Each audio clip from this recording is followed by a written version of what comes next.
j'ai accompagné des volontaires français. C'est-à-dire que vous savez, il y a un certain nombre. Il y a eu un appel au début du président Zelensky qui a demandé à des volontaires internationaux qui avaient des expériences de combat. Et donc j'ai accompagné 3 Français, dont un qui a déjà été militaire avant, et 2 qui avaient combattu ensemble au Rojava avec les Kurdes contre Daesh. Donc des gens qui avaient des expériences militaires.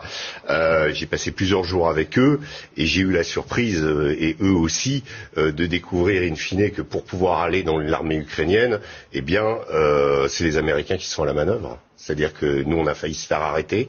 On a été confronté à un Américain qui est venu nous dire « Ici, c'est moi qui commande ».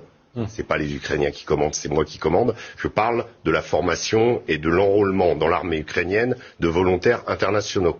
Voilà. Le type m'a même donné son nom. C'est un ancien de la guerre d'Irak. J'ai fait mes vérifications. C'est un reportage qu'on peut retrouver dans le Figaro Magazine de cette semaine.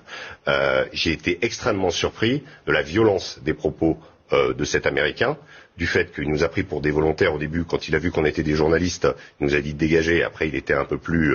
mais en l'occurrence, c'est moi qui commande. Vous enlevez les puces de vos portables, surtout les puces internationaux. On vous donnera d'autres puces, etc.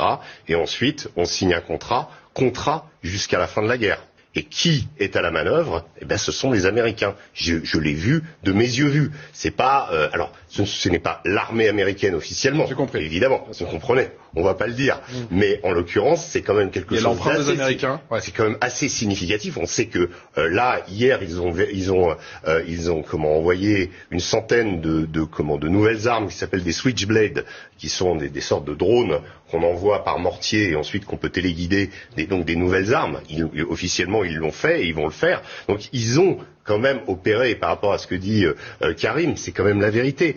Moi, j'ai eu l'impression un petit peu, quelque part, que cette guerre, au-delà de l'aspect romantique, moi j'ai l'impression d'être avec les brigades internationales, et in fine, je me retrouve avec le Pentagone, quoi, en face.